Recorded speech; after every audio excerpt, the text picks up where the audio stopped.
All right. What's going on, YouTube? Deacon Do here. Just a quick reminder that you can catch all of my racing action live on twitch.tv/Deacon Do. So this is my very first race after achieving driver rating A. I did that about 6 hours before this race. This is the second round of the exhibition season of the Manufacturers Cup. Thankfully, I was on vacation for round one because that was not going to be a pretty picture for me. I really stink at that track and had not achieved DRA yet. My plan had been simple. If I was able to achieve DRA, I picked BMW. If I had not been able to, I would have stayed with Chevrolet for this season and just run the Corvette. I have become quite fond of the Corvette. I know it's not a meta car, but I've become pretty fond of it and not half bad. While this is my best hot lap, it is only the second lap of the run. The last lap of the run was about a 1/10 of a second slower. To be fair, I really wasn't sure what to expect with this being my first race in the GT1 League. I wasn't sure how I would stack up against the other DRA drivers, but I will say I was really pleased with where I ended up qualifying.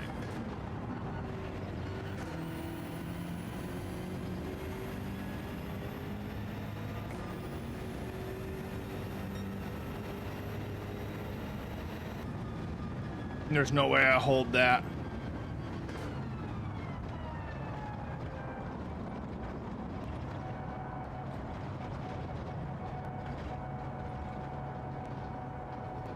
And that was not a good time either. There's got to be somebody faster out there. Now we got to figure out where we brake. I think probably the 100 sign. I picked the 100-meter board just as a rough guess. I really had no idea where to brake in the first lap. G923.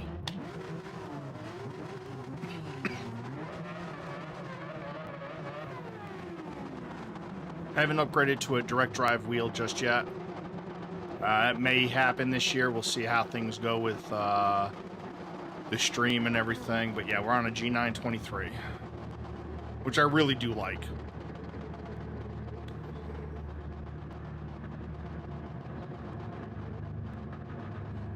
And welcome in, by the way, Scotsman. I know you followed the end of last stream, so I didn't get to properly welcome you in, but welcome in. All right, where's my braking zone?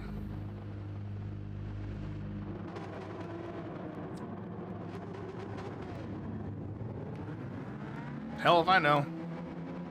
It's going to be an interesting first turn.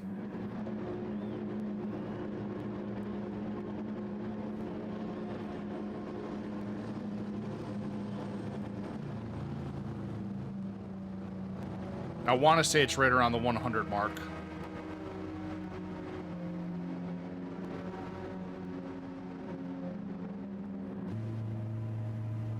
Like I said, I really had no idea where I was going to brake going into turn one on lap one. So I picked the 100-meter board as just kind of a rough guide stone. And in the end, it turned out pretty well, as I don't feel like I accordioned anybody up and was able to keep a good lead. Now we're going to fast forward to lap 2, where I make my first of several mistakes this race, where I pick up a penalty. Yeah, I feel you. And I'm pretty sure I'm going to lose the lead because of this penalty. Now the question is, will I drop down to third place?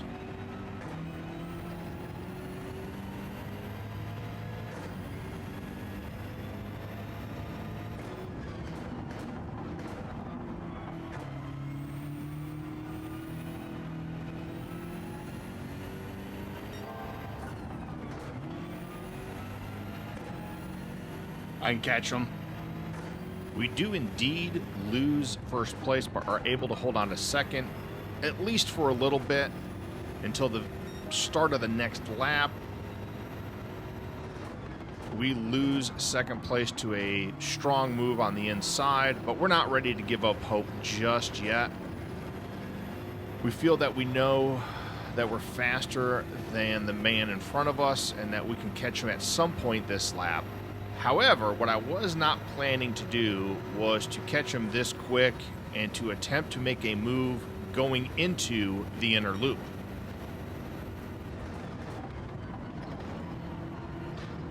But we're able to make it stick and pull away from him just a little bit.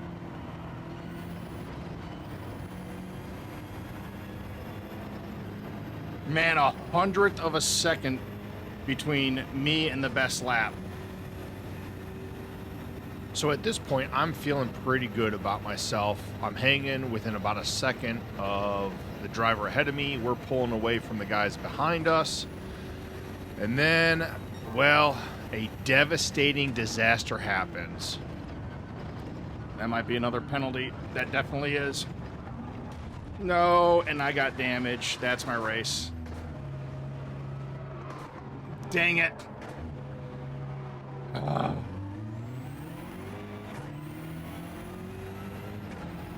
gonna have to pit. Dang it. Yep. I was trying too hard to catch him. So right now, I'm doing a bunch of calculations and scenario what-ifs in my head.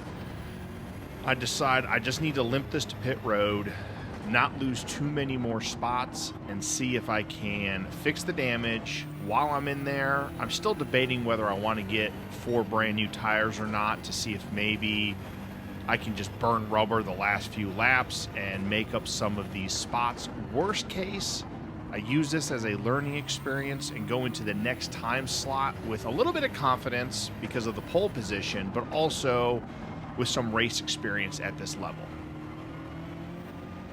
I'm not going to hold him up. Especially when I pit. I don't want him wrecking me going into the pit.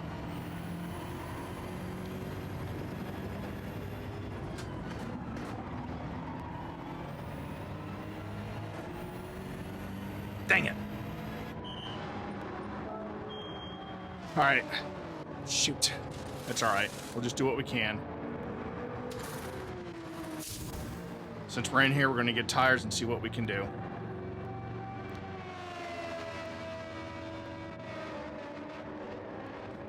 Dang it.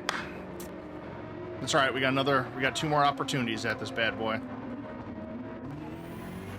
So as we come out of the pits in position number 12, our goal here is not to lose any more spots and see if we can pick up just a few more positions before the end of this race. We also want to make sure we learn as much as we can about this race and this track. And as we jump ahead to lap 9, actually lap 10, we are much faster than Mitchum Man. He lets us by, and we easily make this pass before turn 1. That's 1 spot down, many to go. As we jump ahead to the start of lap 11, we pass the person who qualified second as they are exiting the pits. That's 1 more down. Let's see how many more we can get. We fast forward to the beginning of lap 12, and because of the fresh tires, we're able to make a tight inside move on turn 1 and pick up our 3rd position since exiting the pits. We jump ahead to lap 13. We try the same move. Penny is not having any of it, but instead we're able to take advantage of his wiggle and pass them on turn 2. Now we move ahead to the end of lap 13 and the start of lap 14. And we now have 3 positions right in front of us. We can smell the podium. Going into the front straightaway, we go 3 wide. Here, though, I don't notice that Word made the pass on the outside until right about here. And then when I go to brake, whoa! Yep, he clips me as I brake. That's just a racing incident. 2 guys racing really close to each other. I may have hit the brakes a tad early. He may have older tires, or he does have older tires, and that may have had an impact on his brake. We'll have to watch that on the replay. I already did, but we're good. We can get these spots back easy. Can we? I don't know. Now we're in 9th with 2 laps to go. Now, they are grouped up again. We have positions 5 through 8 right in front of us. And we just barely stay off a penny. They go wide. We're able to pick up another spot right here. As Word and Jabari battle it out, we're able to race clean with the Brazilian in front of us. Wait for him to slip up right there going up the hill, and we're able to pick up another spot. Little bit of rubbing right there, but that's okay. I have no problem with that. Now watch the guy behind me as the Brazilian goes wide. The Supra we let go ahead on the inside. He is definitely fast, and so we're going to let them go ahead. He gets a little loose, and then Word gets loose and eats the wall. We pick up another spot. We're up to 7th as we're getting ready to head to the very last lap.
As we get ready to go up the uphill climb, there's a big battle between positions 4 through 6th. And right here, the person who qualified 2nd gets tapped a little bit. And here I try to make 2 passes in this straightaway. And we're able to make it stick, but Jabari gets into Smog Baxter, and I settle into 5th place. Now we just have to see if we can either catch the Supra in front of us or hold off Jabari to go from 12th place back up to 5th place. While we did qualify on the pole, and it's a shame we did not have a podium finish, I'll take 5th place out of that mess.